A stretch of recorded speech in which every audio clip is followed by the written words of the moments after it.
Well, howdy, howdy, howdy, nearly senior citizen here. Greetings, boys and girls, and welcome to this. Me being annoyed because I can't find my bracelet. I just got back from my appointment about an hour ago, and I started to record and then realized I don't know where my bracelet went. So I'm upset. But I wanted to give an update on what happened today and with my financial situation, because while I talk about it all the time in every single video I do, not everybody's going to watch every single video. So I'm going to try and get everything sort of condensed down. Now, this morning I was supposed to leave at 6:30 so that I could make it to American Lake so that I could catch the bus to Seattle to get my appointment done, catch the bus back to American Lake, drive back home. Unfortunately, when I woke up this morning at 6:30, well, didn't wake up at this morning, I was ready to go at 6:30. There we are. Everything was uploaded, everything was done, grabbed my stuff, went downstairs, and the van key was gone. And so I and my housemate spent the next 45 minutes looking for the van key. It had popped off the key ring, bounced outside, it had done this, bounced around on the driveway, and then off 4 feet into the ivy and dirt and beauty bark off of the driveway. I never would have seen it with my eyes. I'm just glad that it was located. Unfortunately, that meant by the time I got to American Lake, I got there just in time to drive onto the campus as the bus going to Seattle was leaving the campus. So I got in there, they printed me directions to get up there because I didn't remember and I thought I was going to take the bus, so I didn't bother getting directions. But I drove my vehicle up there and drove it back and it was fine. And it was a CT scan, no contrast. And so when I talked to the people there, because the scheduling people said, oh yeah, no contrast, you don't have to have contrast. And so when I was going back, I went, what's happening? And there's a huge disconnect between the two types of schedulers. They're still treating everyone like they're getting MRIs when they go in for CTs. I had a CT scan, not an MRI. So you don't have the contrast that you drink and stuff. They popped it into my vein and filled my veins with the contrast. And that is weird because when it's in your system and active before your liver and kidneys can get it out of you, it is just the weirdest taste back of your mouth. And when you get an MRI, that happens and you get the feeling like you've just urinated all over yourself. It is really bizarre. You haven't. I love you. I know. I love you. I know. You're gonna get me a heart attack. Stop it. Hold it. It just feels like you have. But this was just a weird taste. And then I had to hold my arms up over my head and they ran me through a donut ring. But I didn't go into the tube because it was just a CT. Now it's going to be a while before I get the results.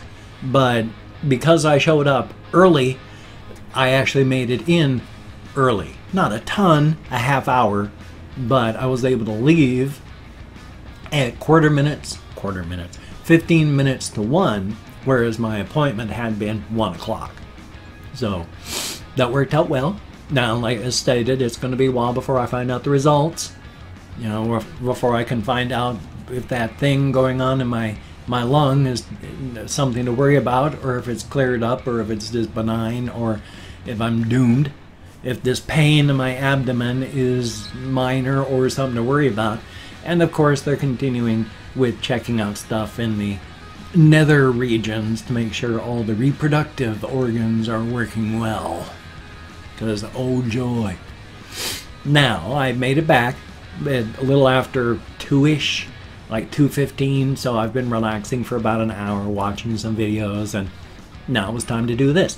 Now, too, because, again, I talk about this all the time, just a little bit here, a little bit there, and I treat everything I do as a vlog, no matter what. So I'm vlogging all day. It's just I'm vlogging while I'm doing a Let's Play, vlogging while doing a reaction, vlogging while vlogging, vlogging while doing walkies. So I talk about this. I'm going to try and condense this down. Remember that the government I owe the government money because I owe them. During the time between when my wife was dying and after she died and now, I was unable to take care of my financial responsibilities. So there was like $3,000 worth of medical debt built up. At the same time, a couple years back, I declared bankruptcy. My lawyer was not a good one. In fact, I'm not going to say anything because he's a lawyer, and if he says anything, I don't want him coming after me. He's still practicing. But he's a shyster, a scam artist. He stole my money. He didn't do a thing, and it's ridiculous. But what happened was, if you take a look at my GoFundMe, back when I first started up my channel after my wife died, I started up a GoFundMe because my income, that's the word, was cut in half. But, you know, so was like the people I was taking care of, but I wanted to make sure I had money to live. And so as time went by, there were little bits and dribs and drabs of donations. And then suddenly I became a minor viral thing after a VIX video. And I went from just a couple $100 here and there to suddenly there was like $48,000 worth of donations. And then after GoFundMe did their fees, I got $32,000 in one great big lump sum. At which point my bankruptcy lawyer told me, you need to get rid of that money. Because how am I supposed to be declaring bankruptcy with $32,000? So he just said, spend it, get rid of it, do what you can, get rid of that money.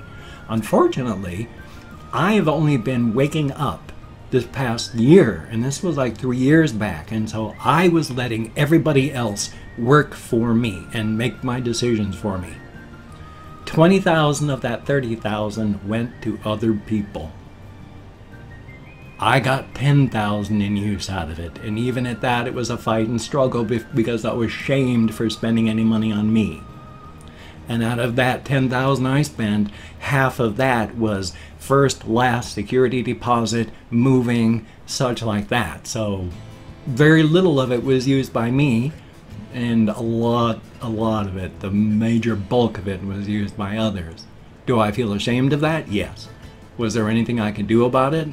Not in the mental condition I was in. So now, all that debt has been waiting, and occasionally little bits come through when it goes to collections. This time it went to collections big, and I got letters. I talked to the government. $750 coming out. That's why I made a big I'm gonna be homeless when this happens thing, because they can only take like $250 out at one time, but I go negative every month. And so put that on top and I can't pay rent. And then I'm not gonna be able to make that up next month because it's gonna happen again. And so that's 2 months I can't pay rent. And then the third month it happens again. And so panicked, I made I need help. I have gotten about $2,000, $3,000 worth of donations that have come in. Perfect, perfect.